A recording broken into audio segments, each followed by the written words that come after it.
La famosa técnica mata-león, ¿de dónde proviene? ¿Por qué se popularizó?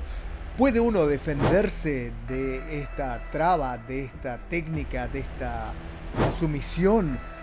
¿Dónde la podemos encontrar? ¿Quién te la enseña? ¿Cuánto uno aguanta? ¿Cuáles son las defensas? Todo esto lo vemos hoy en nuestro podcast.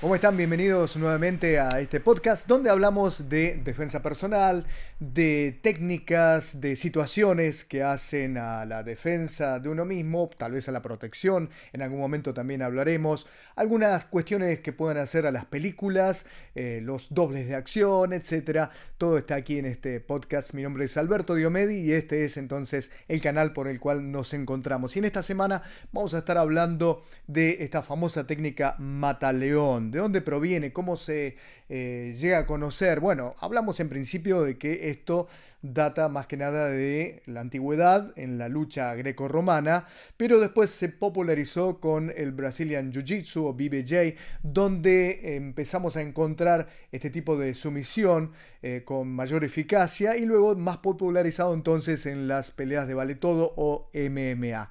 Ahora bien, ¿por qué se ha popularizado? Bueno, porque precisamente algunos dicen que poco se resiste. ¿Cuánto tiempo uno puede aguantar bajo esta técnica? Y en fin, ¿qué compromete? Bueno, estos son los siguientes pasos. Indudablemente comenzando con una especie de candado, entonces con el brazo que va por la tráquea, pero después termina cerrando con el atacante que estaría por detrás en la zona de la carótida, lo que impide entonces la circulación de la sangre para que llegue correctamente al cerebro, y entonces ahí ya después vendría el desmayo, lo que sí es totalmente perjudicial y puede causar serios incidentes y graves secuelas si uno continúa en esto y no quita rápidamente esa traba del cuello. ¿Por qué? Porque al no llegar la sangre al cerebro, esto puede producir entonces daños cerebrales, daños que pueden ser irreversibles. Por eso hay que tener muchísimo cuidado al momento de ejecutar esta práctica y no llegar a ese punto, obviamente, para practicarlo.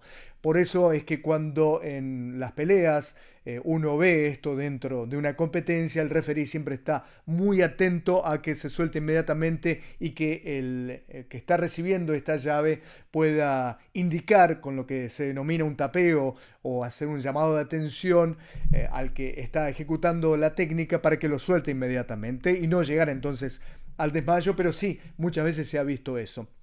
Entonces, al afectar directamente que la sangre llegue rápidamente, es necesario soltar lo antes posible. Pero si hablamos concretamente cómo se ejecuta la llave, bueno, en principio hablemos de que buenos instructores van a saber guiar en este caso y estar muy atentos al tema. Pero por cierto, tiene que ver entonces con lo más básico, que es una presión sobre la arteria carótida, lo que va a impedir entonces que la sangre esté llegando, como les decía.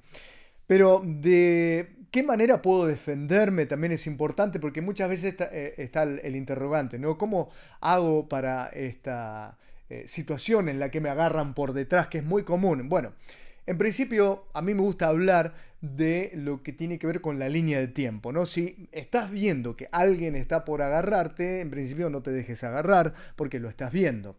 Pero si, por supuesto, no pudiste ver a alguien que está por detrás, porque no tenemos ojos en la nuca y ya me agarra, bueno, en el primer instante que percibo que alguien me está por agarrar es donde empiezo a defenderme y tratar de no quedarme. Entonces empezar a buscar la manera de escaparme. Seguido de eso, si ya no pude escaparme, viene la fase en la que tengo que empezar a pelear un poco para tratar de escaparme. Seguido de eso, si la presión es muy buena y el que ejecuta la técnica conocida como mata-león lo sabe realmente hacer, me va a ser muy difícil poder salirme de esto. ¿Y cuánto tiempo o en cuánto tiempo me puede llegar a desmayar? Y se habla de entre unos 3 a 5 segundos aproximadamente, en los que si no hice nada, realmente voy a pasar a esa fase en la que me voy a desmayar. Pero seguimos en la fase defensiva. Entonces, si trato de pelear, a veces también es perjudicial, porque rápidamente ese estrés me va a llevar,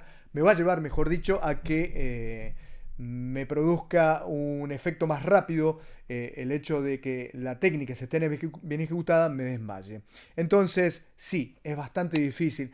Hay técnicas, sí, uno puede encontrar distintas variables de técnicas, pero cuando las veamos, si prestas atención específicamente en las distintas oportunidades que aparecen de instructores que muestran cómo defenderse de una mata león, el atacante está siempre en la misma posición y no se modifica. ¿Qué quiere decir esto? Que si hay dinámica por parte del atacante, va a haber un reajuste en ese sentido. Entonces, sí, me va a ser más difícil salir.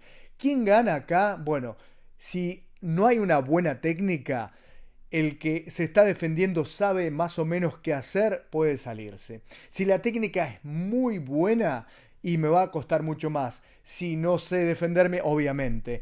Pero también tiene que ver con quién es quién, otra de las cuestiones que siempre indico. ¿Quién es el que recibe? ¿Quién es el que ataca? Si el que ataca tiene un bracito muy flaquito y el que recibe la técnica tiene un cuello así grande, obviamente que va a ser bastante difícil poder llevarlo a esta sumisión. Pero si el que te ataca tiene un brazo promedio, el que tiene un cuello promedio, bueno, las cosas pueden ser diferentes. Pero obviamente hay gente a la que le puede resultar, gente que no. Eso lo vemos también en las peleas de MMA, donde hay peleadores que se les hace muy difícil atraparlo realmente al contrincante que tiene un cuello bastante importante. Entonces, siempre vamos a encontrar que sí, puede haber defensas, pero también en el quién es quién está la otra cuestión. Entonces, ¿quién es el que ataca? ¿Quién es el que defiende? Siempre hay que valorar eso. Y en cuanto a las técnicas, sí, podemos encontrar diferentes técnicas, pero claro, hay varios tipos de resoluciones y hay dinámicas que no se muestran porque el que ataca también se queda quieto y permite que el que se está defendiendo así lo pueda hacer. Entonces, en conclusión, decimos que realmente hay que tener mucho cuidado, hay que entender lo que estamos haciendo y tratar de salirme lo más rápido posible, ya sea evitando que me agarre, ya sea inmediatamente ni bien percibo que existe un agarre, peleando si es posible hasta lograr ese espacio y poder salirme de ese control. Y ya si no pude hacerlo, bueno, ahí va a depender también de qué tan buena sea la ejecución de la técnica. También en las cuestiones de los candados por detrás, cuando alguien me agarra por detrás, podemos ver otra de las opciones que son menos problemáticas, como esta que me puede llevar al desmayo, pero si el que ataca tal vez no entiende de esta técnica y me lleva más el antebrazo sobre la zona de la tráquea, entonces lo que va a estar impidiendo acá es la respiración. Por supuesto, me va a permitir, tal vez con un poco de pelea, poder salir, pero obviamente vamos a depender de quién es la persona que me agarra. Si la persona que te está tratando de controlar tiene una cierta fortaleza y a vos se te complica poder defenderte, entonces en la pelea vas a buscar de atacar a zonas vulnerables, lo que puede llevar a lograr un instante en el que afloje y que elimine un poco esa resistencia con la que está efectuando esa traba en el cuello. Entonces, la pelea me puede permitir que la técnica no se produzca del todo, porque obviamente de la tráquea puedo pasar a la zona de la carótida y ahí sí, entonces se va a complicar. Entonces, volvemos al principio. Si el que ejecuta la técnica sabe lo que hace y la tiene entrenada, siempre va a ser más difícil. Lo mejor es no estar en el lugar y poder prevenir todo lo que se pueda. Entonces, ahí hicimos este análisis de lo que se denomina o se conoce como la mata león, una de las técnicas súper efectivas que se puede ver hoy en día, que además tiene variables, se pueden encontrar diferentes formas de ejecución.